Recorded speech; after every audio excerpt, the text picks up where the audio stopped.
Okay, I let Bree know that I sent her the link, but she should have it in her email at this point. I hope so. If not, I'll have to share it a different way. Okay. Welcome to Unscripted. I am Tasha, and today we are doing an episode on National Suicide Awareness. Why'd you just send me a text? Oh, okay. It was really weird. Okay. But we have two people here in the field working with and trying to attack this from all angles. So how about you ladies introduce yourselves and kind of not where you work, but your general field and what you do in this area. Okay. I'll start. My name is Yvonne, and I've been in the field of drug and alcohol and mental health for 35 years. Oh, wow. Working in crisis centers, crisis situations, psych hospitals, different types of treatment for drug and alcohol. So definitely experienced the whole gamut of what happens and what makes people go through. Okay, very nice. Hi, I'm Sheena. I've been a crisis counselor for almost 3 years. I have a master's in psychology. Done some work in the substance abuse area as well. And you also, and I'll kind of sidetrack on this, and you also said postpartum depression as well, correct? Yeah. Is also another kind of field or area you're in as well? It's more of an area that I'm very passionate about. Okay. I don't work in that field specific, but even with my crisis, job, I do talk to people that are in postpartum. It's just not something that I can officially diagnose, but yeah. I can actually say I've experienced that twice with the 5 pregnancies I had, and it is a real thing. The postpartum depression is like a huge thing, which kind of ties into what we're working on or discussing about today. So I know we're not going into specifics where you guys work, which is perfectly fine. So let's just kind of discuss on like a day-to-day, how do you guys go about assisting people, or what kind of resources do you do if somebody is in said crisis? A lot of what I do is de-escalation. Okay. I think the biggest thing that I can provide people is that validation. Yep. I feel like a lot of times people are just looking for someone to hear them. Oh, yeah. And it's hard when it's a family or a friend, you kind of want to fix things and, you want to give a bunch of advice, but a lot of times people just want you to say, yeah, hey, you know what? Your load right now is heavy. Yeah. And I can understand why you be overwhelmed or you feel this way. Yeah, I mean, understanding, like, it's okay to feel how you're feeling and it's okay to be low. Like, I think there's such a stigma on, like, you are not allowed to be low, or, like, you're not allowed to be low for a day. Like, you better knock it off. And I think we come from that generation, or at least I do, being born in, like, the late 80s, where that stigma is, don't cry, don't have feelings, like, what you're feeling doesn't matter because it's adult time and you need to just be here and be quiet. So I think that's definitely some of that part where nobody feels like they've been heard, because half their life or most of their life they haven't heard that, or heard that it's okay to just be okay and not have a bad day. Right. Like, I don't recall ever hearing my parents being like, yeah, it's okay to have a mental health day. Right. Like, I don't think I ever heard that in my entire life. No. My mom can understand why I was depressed. just feel better. Yeah, 100%. I remember my dad telling me that. I'd be like, why are you crying? Stop crying. There's no reason. And I'm like, oh, okay. And like, you're trying to clean up your tears, right. Even though at that moment you felt like you needed to. And they're in the Midwest, there's that mentality of pull yourself up by the bootstraps. Okay. Get on with it. Go deal with life. And it's unfortunately, it's almost a message of bury your feelings. Yeah. So how does one maybe, and this might get a little deep, so how does one go about unfolding something like that, or processing? Because, like, I know I'm used to, like, bottling it up. And, like, I've been trying to make sure my own children don't do that. Like, I definitely say, hey, use your words. Like, it's okay to be mad, but, like, let's process why we're mad. But how does one, when they have been in that kind of life, how do they try to adjust or open up to somebody, because I think that might be the other harder part, is being able to open up to somebody or telling somebody you need to talk. I think and I'll let Sheena jump in too. I think there's a few pieces. The first thing is they have to find someone to reach out to. It doesn't matter if it's a crisis center, a best friend, a teacher, a relative, a complete stranger. Yeah. Just finding someone to say even the words, here's what happened, because they might not know what the depth of it is, and they might not know that for years they've been told, don't cry, wipe it off, get on with your day. Yeah. Because we hear those messages, and I don't think we always internalize what it means. Yeah. So when we get hit with something devastating, yeah. And it could be devastating over a period of time, it might be multiple little things that create a bigger piece. And so it's just really trying to start with giving words to it. Yep. I don't know what's going on with me. Here's where my head's at. I was driving in traffic, and I noticed for the last week I'm pissed off all the time. Yeah. Just little things of looking back and saying, oh, my best friend said for the umpteenth day at school, why are you crabby all the time? I mean, after you hear it so many times, you become crabby, don't you? And I did have a thought. No, I was just going to follow up with that. Yeah. I think also, like, on an individual basis, is acknowledging that it's okay that I feel this way. Yeah.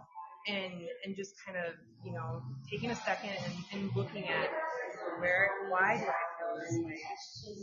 And then, start to think about who I can talk to. I dealt with postpartum as well. Yeah. Mine was a little bit more intense. I had some really, intrusive thoughts that I was working through. Oh, yeah. And luckily, with my educational background, I knew what was going on. Yeah. And I have a really good support system in place, so I was able to talk to my supports. But there is a level of embarrassment. Mm-hmm. There is a level of mom guilt. Oh, yeah. Feeling judged. And it's sometimes hard to talk about, these crazy intrusive thoughts that are making you feel crazy. Yeah. Those are hard to talk about, and you almost feel like a failure as a mom. Yeah. But it's so not that. And I wish that people understood that postpartum is more than just baby blues, or it can be more. Yeah. That you can have really strong, intrusive thoughts that, you need to talk to someone about. Yeah. And lean on your support system and your community. Yeah, 100%. But so going back, and then we always say, you go to your support, but what happens when somebody doesn't have that support, like a postpartum mom who is literally on her own? What would be something you would tell somebody who lacks that support system? I'd say, talking to your doctor is a good place to start. Most doctors understand what postpartum is. They understand that some people can have these intrusive thoughts. It doesn't mean they're a bad mom, or that they're actually going to hurt their child or do something, impulsive. If they don't have, or they don't feel comfortable, they can talk to their doctor, reaching out to a crisis line like a 988. If they can find a therapist, working with a therapist. Yeah. So also finding a friend, if depending on the age, if you're in school, even at school as an adult, most places have counseling centers. Yep. They have workers there. You can talk to a grandparent, an aunt or an uncle. Yep. It depends on where you're at in those family dynamics, which can be part of the problem. Yeah. So going on the flip side, because this is how it happened with me with my first child, I didn't even know I had it. You don't even, because you're just kind of just in the moment. You're just on autopilot, as most people would say.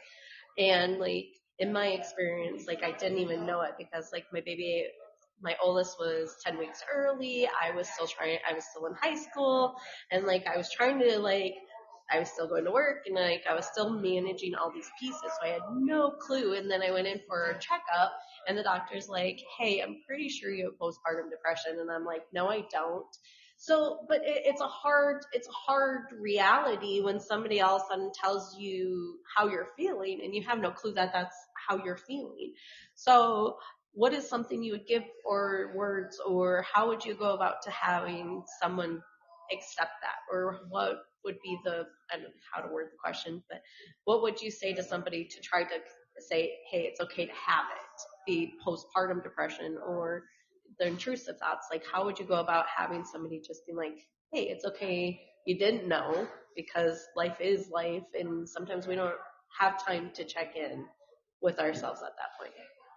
I mean, I think that, it's fairly accepted that people understand that after a woman has a baby, your hormones are everywhere. Yes. And those hormones are what is playing into that postpartum. And just maybe starting it at that it is so common. Yep. More moms than you could even realize have had some level of postpartum. Yep. And it has more to do with the hormones than anything else. Yep. And it's okay. And I think that's just the message. It is okay to have this. Yep. And we can move forward with it. We can figure out different ways to help, a person go through it and address it, whether it's with a doctor or a therapist. And I think even trying to start with, you don't even have to call it postpartum depression because there's a lot of stigma with that. Oh, yeah.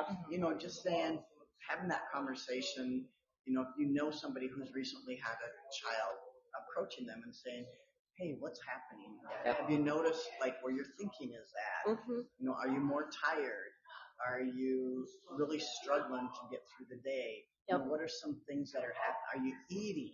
Yeah. Because nutrition is a huge piece of it Oh, all. it is. So trying just as a friend, as someone who cares, as maybe it's a coworker, just checking in and saying, boy, you must be going through a lot. Just validating that, having a baby is a big deal. Yeah. And are there some things happening that's changed your life that you didn't think would happen? 100%. And I think that is the other piece is like, I remember how I felt, and I was 18, mind you. So like even add that on top of already having the hormones, already being young and having an early baby, but then like hearing those words, then you almost feel like, oh, now I'm being judged, or like they're now going to take my baby because now I feel this way. Or even, and we don't even have to talk postpartum, just like in general, those thoughts. Like a lot of people feel like once they're labeled, and I'm air quoting, but like labeled with this, that now that's going to carry with them, then they have to carry that burden when it's really not a burden. Right. So how do you go about like helping people adjust to that? Yes, this may be what you are at this moment, but it's not like a forever thing, or maybe it is a forever thing, but how do you come to coping with like the reality that nowadays people are like labeled, and labels carry merit in some people's lives, and which then creates a bigger issue? How do you go about helping somebody move past that or not seeing it as an issue?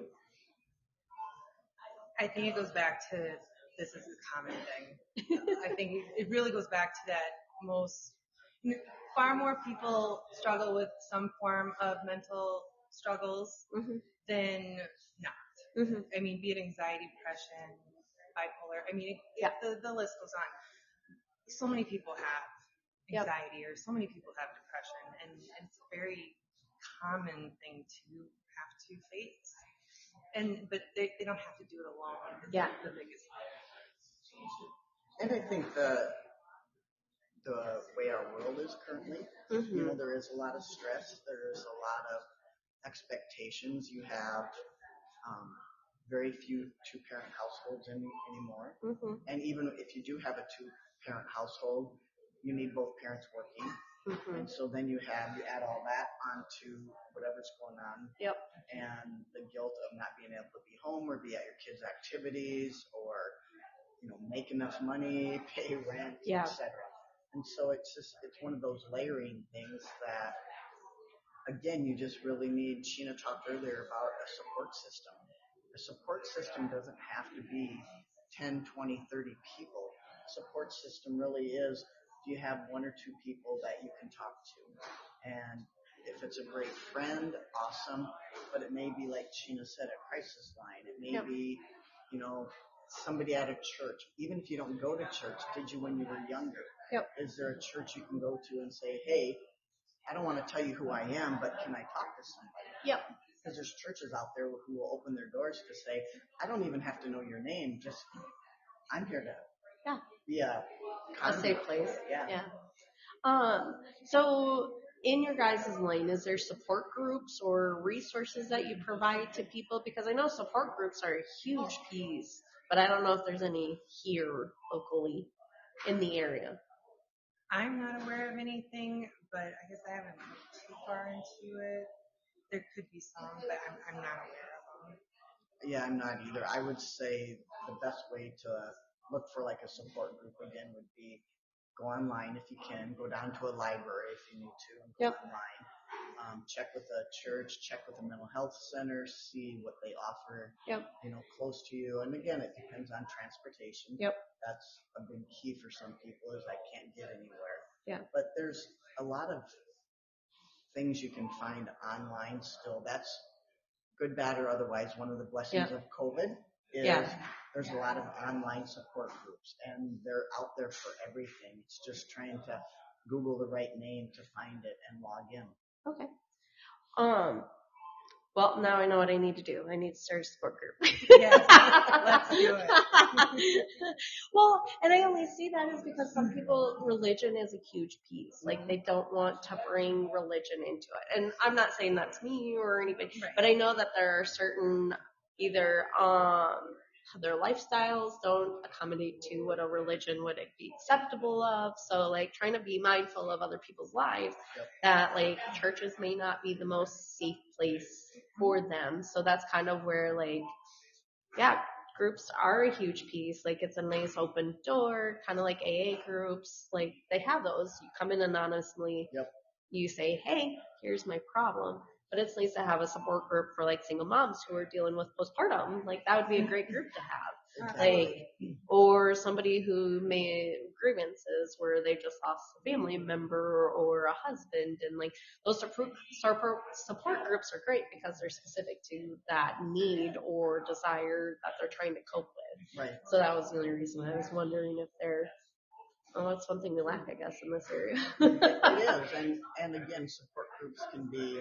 I mean, Facebook offers support groups. You can find often on Facebook. I mean, I think the other part of support groups is finding support groups that help you be okay with the feelings you're having and empowering you to move through them. And not just sit and get stuck screaming and complaining about whatever's going on.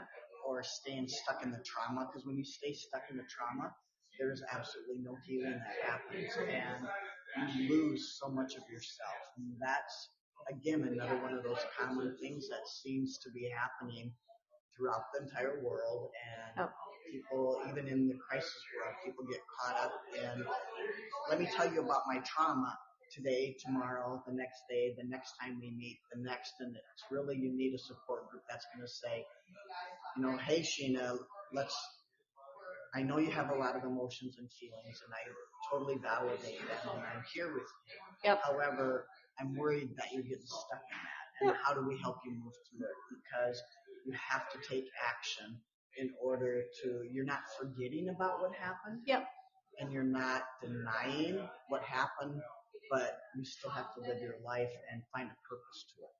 Correct. And that was what I was going to come up to is like, well, how do you, because like be in that support, and sometimes not all of us have that background to understand how to help or cope or help somebody move past that to say, yes, you've grieved enough, and not saying that there's enough time for grievance. Right. That's not what I'm saying, but I'm saying like at some point you do have to move forward and you do have to live life and realistically come to terms with it and live that new norm.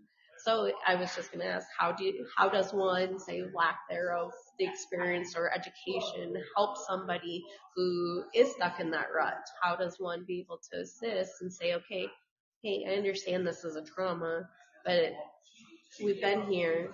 We need to now move to the next step. I mean, in that circumstances, I believe that it's still, you just need to go back to a professional, like a therapist or a counselor.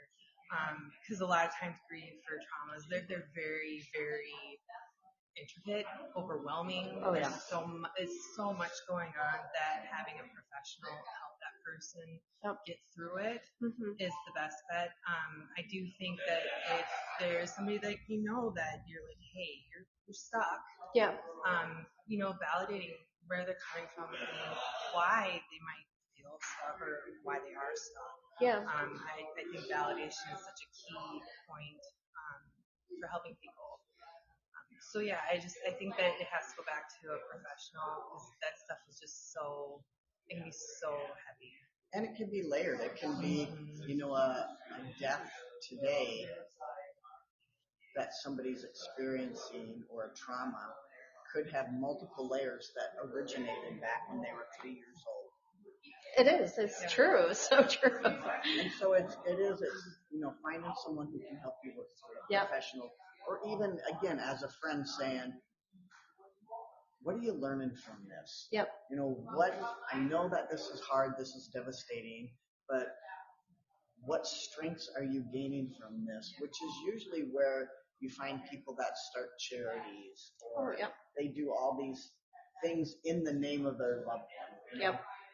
Years ago, I knew people who had lost somebody. It was diabetes and an unexpected fast death. Okay. And so for a number of years, the family went to Valley Fair. Oh. And celebrated the death. Yep. Because as weird as it sounds, I'm going to go celebrate who they are by doing something fun that they would have loved to do. Yep.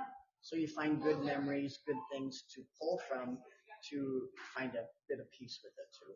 Yep, and I get that because we actually release balloons for my sister. We actually write on them. We write her name and then we write our message and then we release them up. Yeah. Just so that not that we know that that's where they go, but it's that sense of, hey, we're communicating, we're letting you know, hey, we didn't forget about you, we still love you. Yep. Here you go. And it brings you connected together. Yeah, 100%. But I think those are great points. I think people forget that it's okay to still remember it. It's still okay to move past it, but you don't have to, there's no shame in moving forward. Exactly. And yes, in this moment it is hard. It is rough. Finances are really a big, huge issue. And people just never feel like they can get out. And I think that's the problem is that they lack. They don't know where to get the resources. They don't know who they should reach out to. And they don't want that stigma that they don't know how to take care of themselves or they need to be independent. And I think that's a huge piece is we always feel like we have to do it all on our own without help. Which is, again, you look back to, how we're raised. There's not a how to deal with anxiety 101 course. No. Depression 101 course when you're, elementary school or junior high school or high school. No. We're really, truly not taught that. And if you've been raised with parents who were taught with, pull yourself up by the bootstraps, or we just, this is in the family, we don't talk about it, we don't deal about it. Right. You end up creating so much shame around it, and it makes it harder. So I think it's really, how do we help people walk through those moments and just be there as an ear and giving as much guidance as we can. And again, it's empowering them to say, I'll help you take the step if you need. So I know we had talked about going to a therapist or finding a professional help. So obviously we had talked about finances being an issue. Are there resources for those who may not financially be able to, they don't have health insurance or maybe their health insurance doesn't cover as much? Where can they maybe seek professional assistance without having to pay the high dollar price? So there are several therapists in Sioux Falls, anyways, that have a sliding scale fee. Okay. I know there's some therapists out there, or there's a company I think in T that has their own nonprofit to help cover the mental health therapy costs. Okay. Otherwise, they're reaching out to 211 or 988. They'll have resources to help people find reasonable care. I think Southeastern is another one that's dedicated or towards people who don't have the finances to get help with their mental health. So what would be your biggest thing to somebody in crisis? Like if somebody, not, I'm hoping nobody is at this very moment who may be listening right now. What is the one thing you would say to kind of reset their brain for them to take a moment and realize life is worth staying? I think one of the pieces is a little bit of what we touched on already is take a deep breath, slow down before you make any decisions. You don't have to make any decisions right now. Not making a decision is okay. Mm-hmm. And slow down and know that that old cliche, this too shall pass. Mm-hmm. Let's get you through a period of time. Let's make sure to get some food in you, something to drink, some water, preferably stay away from alcohol. But get some water or something in you, and some nutrition so that you can at least start to think clear and just take a deep breath. I'm a big proponent of the other thing that helps a lot is we're in the perfect time of the year. Take off your socks and shoes and go outside and stand in the grass and get grounded. Oh, love that. That's Kendall and I do that quite often, especially if we're at a spiritual retreat. Yeah. But it is crazy what just nature does itself. Just even if like that was my biggest thing when I had worked at Heartland Family Service and we were taught mindfulness. Yep. And meditation was one of the classes that we could take for like a break or whatever is go learn how to meditate. Well, I cannot do that long term. Like I applaud those who can do it for like hours, like or even an hour. I could do 20 minutes, but it was great to like listen to somebody actually like bring me down because like sometimes you are high anxiety all the time and you don't realize it until you take a moment, take that breath and you realize, oh crap, I'm sitting in a cold chair and I never realized I was sitting in a cold chair until somebody told me, how does this chair feel? I don't know. Well, why would I need to know? But then you realize, oh crap, I am feeling all of these feelings that I didn't even know because I've just been go. And now I know I have been carrying this world on my shoulders. And that's huge. Part of what you're describing is how, again, we as human beings and we as women dissociate.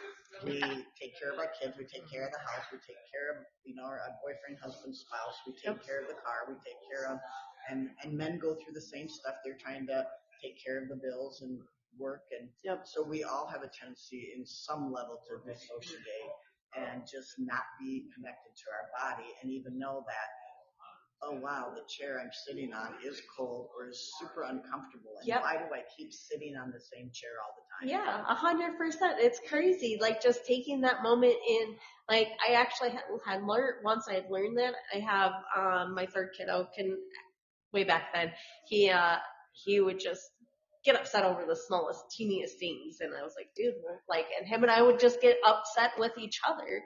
And I had taken this mindfulness course and we were doing a meditation thing and I was going, I'm not going to learn anything. And I left that class going, oh my Lord, I did not realize what I was feeling. I could only imagine what he's feeling. And he's only 4 at this time. I can only imagine. So we would do the countdown. All right, we're going to count down to 1 from 10. And then I want you to tell me your favorite dinosaur and or what's your top 3 favorite trains, just to reset his brain to then come back to me to be able to say, okay, what were you really upset about?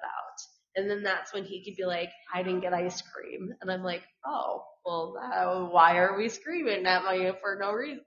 That's easy. Just eat your food and we'll have ice cream. So it was crazy just taking that moment and just counting back downwards and having him focus on something he really enjoyed to be able to talk. And there's so many times I do that even now to myself where all of a sudden I'm going off on something and I'm like, wait a second, that is not what I'm upset about. And then I kind of just take a self-check going, okay, have I ate? Did I drink water? How much water have I drank today? Okay, did I do anything for myself? Take 5 minutes and go take a breather. And those are those things that I think we forget to do so often. And I had went almost 30 years going my whole life. That was 30 years of just sitting, not taking care of myself and 4 kids and a boyfriend who had he had just found out he had severe extensive Crohn's. So like we were dealing with health issues on top of it. Yep. So it's like you never realize until you just take that moment, and then that's when you're like, oh crap. Yeah. So I mean, wholeheartedly mindfulness is a huge thing. And a piece of mindfulness that's really easy that we all forget about, which is really odd. You might be at a job or in a situation, even dealing with your kids, and you're at your wit's end. You don't know what to do. Yep. The best thing you can do is say, I'm going to be right back with you. I have to go to the bathroom. Yep. Because rarely do you ever get told by anybody you can't go to the bathroom. Go to the bathroom, turn on the water, sit in there, take some deep breaths, put your hands under the water, and just go, okay, let me reset for 2 minutes, 5 minutes, whatever it takes. Yep.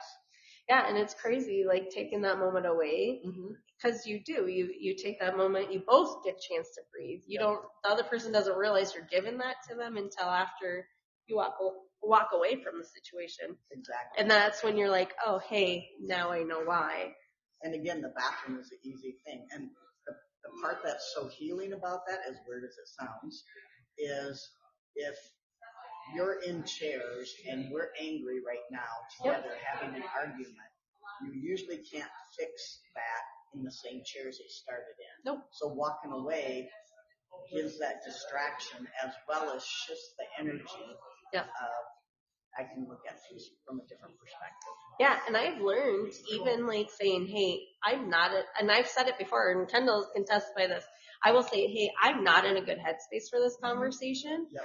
Like, let me take a moment to get into this space, and then we can have this conversation. Like, it is okay to pin that conversation for a better time when you're both in a better headspace. Like, it is A-okay to just walk away from a conversation. Doesn't mean it's over. It just means it's paused until you both are clear-headed to come back with good thoughts. And it's huge to come back to those thoughts, because if you don't, you've just added another layer to an uncomfortable, depressing, horrible situation. That's true. I always joke, I have a 7-year-old too. Well, I have a 21, 7, and then 3. Oh gosh. Big old age spread. But with my 7-year-old, I kind of joke, like, she'll put herself in timeout. Yeah. And really what it was is that I had a conversation with her. I'm like, when you get upset, she used to get really just explosively mad. Yeah. I'm like, when you get that upset, do you feel like you just want to be alone for a little bit? And she's like, yeah. I'm like, it's okay. You can go to your room. Yeah. You're not in trouble. Yeah. Come out when you're ready. We'll talk. All is well. And so she'll do it, and she'll slam a door behind her. But I'm still like, hey, you know what? If she has to slam the door just to let go of some of that tension, that's you okay. do it, girl. Yeah. Slam that door. Exactly. Yeah. But it's like, and then she comes out, and it's like a new person. Like, she's back to who she was 15, 20 minutes ago, and now we can talk about why she was upset. Kind of like what you were doing with your son, which I thought was really, really great. Yeah, but if I had never taken that, I mean, who knows how it would be now with him and I, like, and that's the thing. I'm like, I wish I would have known that a long time ago. Like, that was my third kid. I'm like, imagine, like, could have solved a whole lot of problems with my oldest. Right? No, she's great. But I mean, then I learned she was self-harming, and then that was a whole different, like, ballpark, because then, like, and maybe we should touch on this, because self-harming it's huge for the person doing it, but it's also very hard for the person on the other end. Being like a mom and seeing it, and like your world kind of crumbles, because you're kind of like, this is all my fault. I did this. I didn't even know about it. And like all of a sudden you're just kind of like, what the fuck? Pardon my French. Oh, yeah. But I was like, you're like, and all you do is go, I stopped so much. And like, why are you feeling this way? Like, there's no reason. And like, then as like a parent, you get into a rut where you're like, there's no reason for them to feel this way. They're just being entitled and this and that. And then you go back on the train of like, oh great, I'm a horrible parent and da da da da da. Like, I mean, you flip so much, because you're just kind of like, where did I go wrong? So like, self-harm is a huge thing. Cause like, I didn't even know, like, she stopped wearing jeans, she started wearing sweatpants, and I just thought it was like a thing. Yeah. Because all the kids were doing it. And then like, you kind of, it's hard from like nowadays, like one, like I don't force my kids to like, I let them be who they are. Sorry. But, so it's like one of those things where it's like, is it truly a trend or is it them and they're going through something? So how either a person who is self-harming or a person on the other one end, what are some points maybe for them to be looking for? Because self-harming kind of leads to the next step, unfortunately. So what are some key points or what are something that you would provide to somebody who might think somebody is self-harming? Like, one, what should they be looking for? Two, how can they help? As a parent, my oldest was doing that as well. Oh gosh. Yeah. We got a lot going on in common here. Yeah. I think just, like you mentioned that your daughter started wearing, more comfortable clothes. Yep. To change from wearing shorts. Yep, and she wouldn't go swimming. Like all of a sudden stopped going swimming. And I'm like, you love swimming. And then it was a whole body image thing. She was like, they're gross. And I'm like, okay. And then I was like, well, you're of age that it's hard to tell. That way. Yeah, it's hard to tell. I mean, I've been a girl before. I know 100%. I don't like being in a swimsuit even as an adult. Yep. Like I can only imagine as a teenager. So yeah, like those are those things that I'm like, I would have never in a million years known she was self-harming if the school hadn't called me and somebody had seen her. Right. Show the marks to somebody. Right. And I think, paying attention to those signs, behavior changes. I also think that if you are concerned about your child self-harming, to just talk to them and come from more of that empathetic, validating, not I'm your mom and you're going to get in trouble for this kind of, be very empathetic to the fact that we sometimes forget as adults that being a teenager is really, really hard. Especially nowadays. Oh, yeah, it's hard. So, approaching it as I remember being a teenager, sometimes it sucks. Yeah. So just having that empathy and being willing to hear some of the hard things that they're going to tell you, not judge them on it, be that validation. I think validation is so key in just about every realm of, helping someone.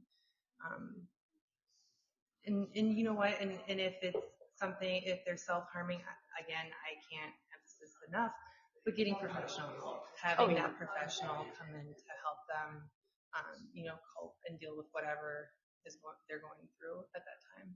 And it's hard to find. It's hard to find a professional who can truly effectively deal with self-harm.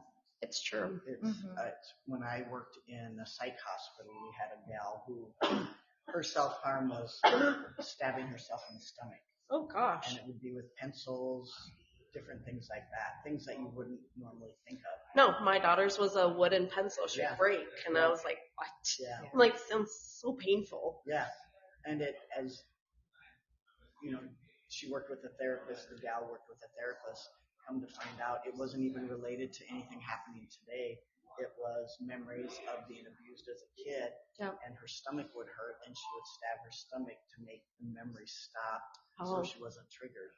But it took somebody who could really go there and ask those questions, like, what's going on? What are you stabbing? What does it feel like? What does it look like? What does, and I think as parents, like what you guys are talking about, really it's starting that discussion of, hey, I'm not here to judge, but what's going on? What do you even know what you're feeling? Yeah. And saying it in a compassionate way, not do you even know what you're feeling, but has something happened? Ask them why it helps. Yeah. Come say, I'd like to know from your perspective why this is so helpful to you.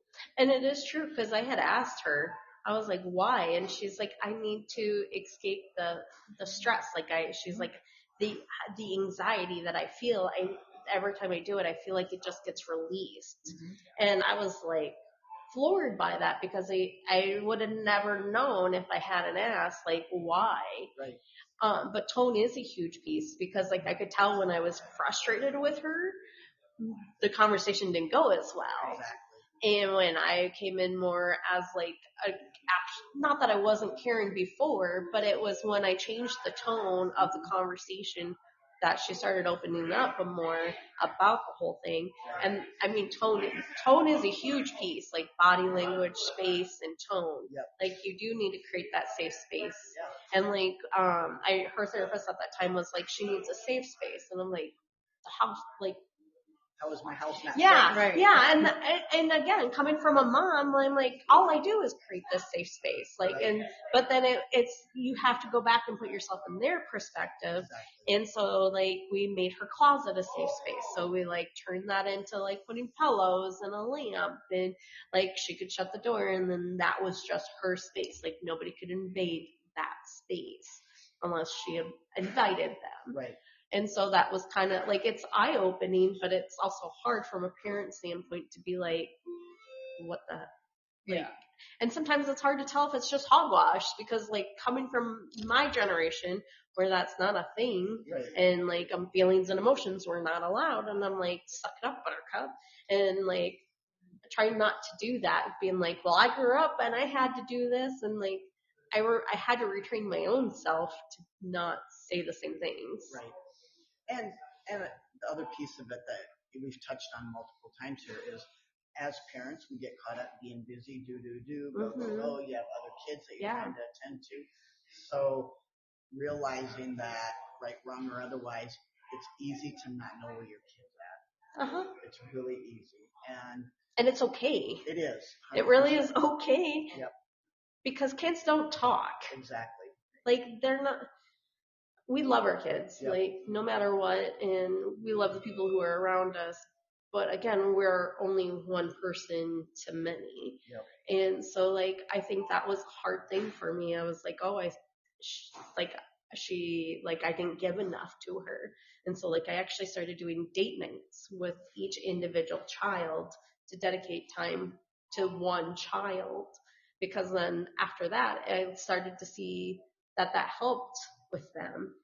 But you don't know if you've got a baby. Like, that's really hard to like dedicate that, especially if you're a single parent, like doing all these, like the expectation is so high to be able to try to meet and understand, and like coming from an adolescent, they don't understand those pieces and components and how much you have been trying. So I think those are like the other pieces is like, give yourself grace. Like 100%. I think we don't give ourselves enough grace. Yeah. Like, and I'm a critic of my own. Like, and I always tell everybody, I'm like, I'm my own worst critic. We are. Because like, I am the one stopping myself, or I'm the one who's saying, oh, I didn't do enough. And I think that's the harder part nowadays of just saying, it's okay. You are doing enough. Yeah. It's a very fine piece. Again, as a single parent, even with two parents and both people working, there's a lot that we are all juggling. And that's where, go back to what we talked about earlier is, do you have some type of support system? Do you, as a single parent or in a two-parent house, do you have friends that can help with some of that? Yeah. Do you have somebody that can say, hey, can you take the baby so I can spend time with this child? Yeah. I don't need a lot. Give me even 30 minutes. Yep. 100%. And I think the other stigma is like, it is okay to ask for help. Oh, for sure. Like, I think that was, like, I know even when, like, I was raising my 4 kids, like, I was afraid to ask for help. I was afraid to ask for people to watch my kids so I could have a moment to myself. Or, like, I was only expected to have my partner be the only person to help me. And I think that, like, that's the other bigger fear is, like, people feel like they're being judged if they ask for help. And, like, I think we need to get outside of that stigma and be like, it's okay to help. It's okay to, and I usually just offer help at this point where I'm like, hey, let me help you. And then people are like, what? So I'm like, it's okay. Like, I promise there's no ill intent, like no judgment or anything. Like, let me help you. Like Kendall, she one time was mad at me because I walked into her messy house. I'm like, I don't care. Right. Like, what am I going to, well, really? And she's like, I don't want you. You're going to judge me. I'm like, no, this is no judgment here. Like, we all have a life. We all handle things differently. And it's okay. Like, it's okay to live our life how we are living it within means. And I think, we forget that it takes a village. It does. It really does. And a lot of cultures outside of ours in America, they rely on extended family, friends. I mean, godparents who are, DNA related, but they are just as important as an aunt or an uncle. Correct. So I don't know how we got into this where we can't share the burden of raising children, because sometimes it is a burden. Yeah. To this, we can't talk to people about it. We can't ask for the help. And in reality, children aren't meant just to be raised by mom and dad. No. There's significant benefit from just having grandparents. Oh, yeah.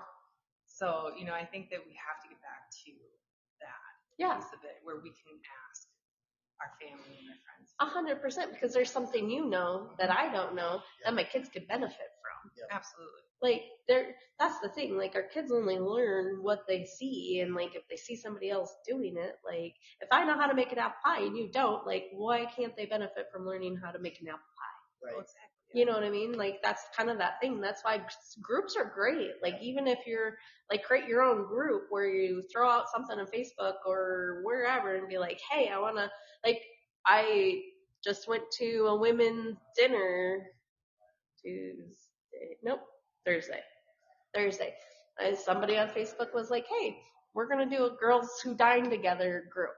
And I'm like, oh, this sounds great. That sounds fun. Yeah. When is this? Yeah. But I joined this group because I want to be able to, one, network, and I want to find females who are out there to support other females. Like, that was my thing. And I'm like, not that I need more friends, because I really don't need more friends. I barely can handle the ones I have. But it was more, I want to be able to either, one, I was the oldest out of the 3 people who showed up, but I can instill some kind of wisdom, or I can learn something new. Like, there might be a new trend out there that I really need to know about in social media, being a social media manager. So those are those things that, like, we learn from other people who are not in our immediate circle. And so that's kind of where even extending yourself out there is a great thing. Like, it's okay to put yourself out of your box. Like, you learn so much more outside of your little teeny tiny box. I agree. And I think that's the biggest thing, is we're our own critic, our worst critic, because we stop ourselves going, no, this is new and this is scary. I don't want to know. Somebody's not going to like me. Who cares if nobody likes you? Like, you won't know until you try. And I think part of it too, as a single parent, as any parent, you have to be able to put your ego aside. Yes. I remember when my daughter was young and she came home one day and she was mad at me, and her thing was, I hate you. I want Mrs. Peterson to be my mom. And it was one of the teachers from school, and I cried. I sat and cried that night. Yeah. Going, what am I doing that's so horrible as a parent? Yes. Because I thought I was doing everything right. And I was doing everything I knew how to do. Yeah. Mrs. Peterson is just a school teacher who gave her a different type of compassion and love than I could. Yep. And to go, you know what? That's that village. Yep. She needed that school teacher because there was something I couldn't give her at that time. Well, and it's okay to not be everything. Exactly. Like, I've learned, like, I am a mom, yes, but that does not mean I'm a touchy, lovey-dovey, like, always curled up with, like, when they were babies, I loved the baby naps. Heck yeah. But, like, when they got older, I'm not an affectionate person. Like, hugs are about it, and I'll kiss you on your head, and that's about it, and tell you good night. Like, I'm not that mom. Like, that's my limit. That's just me knowing, but their grandma is great. Like, Nana G does that, and I'm okay with that. Like, they can crawl up on Nana G's lap, and she can provide them that, and that's okay, because I give them the other things. Exactly. I give them the independence, and I tell them, hey, no, you can go make that hot dog yourself because you were 10. But it's knowing that and not taking on that shame or guilt. Yeah. Or, if you're caught up in the postpartum depression, realizing that you need a village. You need other people there. Yeah, well, in the postpartum, like, that's also a big thing, because I remember I put so much shame on myself for not breastfeeding.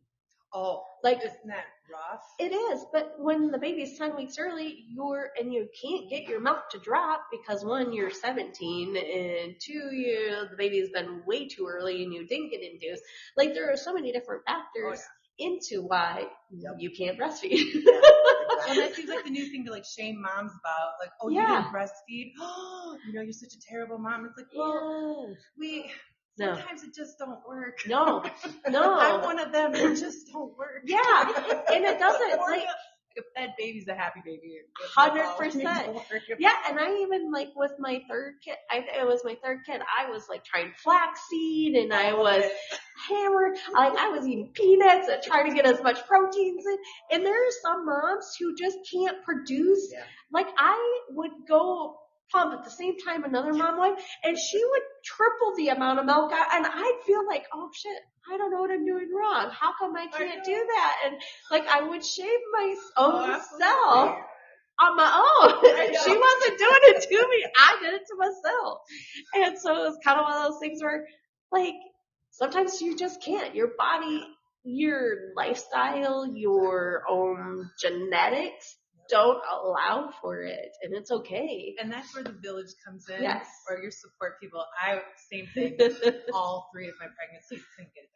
Oh, God. And so my last one, I was really dedicated. Like, I was so dedicated, pumping every 2 hours. I'm gonna get this. This is gonna work this time. Mm-hmm. And I got to the point where I just was so, like, I beat myself up so bad about it. I was talking to my older sister. And she's like, Sheena, maybe for your own mental health, you should just stop. Yeah. That's a great idea. I can do that. I can do that. Yeah, there's a thing that's called formula. Or there's now breast milk bakes. Great. Yeah, like, you can get it. Like, because preemie babies, they actually do, the breast milk is the best thing for them, 100%. And there's nothing wrong with that. If another mom can provide quadruple the amount that you can, let them. Exactly. If they are okay donating it, let your baby use it. Like, there is no shame in allowing that to happen, because yes, it takes a village, no matter what. Raising kids, living life, like, you can't do it alone. As much as we all think being by ourselves is the best thing, it is not. I mean, we are born, if you think about it, to be connected to humans. Yeah. Babies, when they're born, they do so much better when they're held and cuddled and nurtured and have another human there. And that's how we are born, is to truly be connected to human beings, in person, face to face, figuring out life. 100%. Well, even animals. Yep. Like, how many times does an animal curl up with a baby, or know that the mom is pregnant and they curl up? Yep. Like, it's just how the world works. It is. Whether it's humans or species, like, it's just how we are. Yep. So we should probably wrap up since we're at 8:01. So what would be your one thing that you would like listeners to take away from? Either this, mental health, substance use, postpartum, whatever it may be. I think the biggest thing is to reach out for help. Whether that's your support system, your doctor, 988, a therapist, whoever it might be, a teacher, a principal, reach out for help, because there is help out there. There are people who are more than happy to support you. Reach out. And just a reference, you did say 211, right? 211 for some resources, or 988 has. Okay, and do they call 988 or text 988? You can call, chat, text 988. Okay. 211, I believe, is just a phone number? phone. Okay. And I would say my takeaway is give yourself some grace. Take a deep breath. Know that you don't have to make any decisions right now, and just take a deep breath and get some nutrition in you, and just take a step back. And again, if you can go outside and do some grounding and be connected with nature a little bit somehow, and really just give yourself grace and know that what you're feeling is okay, and there's ways to move through it. You don't have to stay stuck. 100%. I would agree. And being a person who has been stuck and a person who has learned, one, nutrition and water are always the best thing. Yeah. I even tell my kids when they're like overreacting, and I should say overreacting, when their emotions are heightened, I always say, go take a drink of cold water. Because even the thought of just taking water and it being cold, the thought of it being cold helps them. It's recycling your brain. Like, in that moment, like, it's crazy what it takes. It doesn't take much to reset that brain. And I only know that because of the chameleon little piece of your brain, your fight and flight. Yeah. We could do a whole segment on that. Oh, yeah. But I appreciate you two taking the night and coming on here and giving us a whole bunch of information and just chit-chatting with me. I appreciate it. Thank you for your time. Well, thanks Thank for you. having me. Thanks. Yep. And thank you to the Den for allowing us to be here. And we cleared out the house, unfortunately. Sorry. I think it was a great conversation. I don't know It about was. anybody else. And stay unscripted. Yay! See what, That's fine. so Brianna made a whole bunch of Oh, of course you did.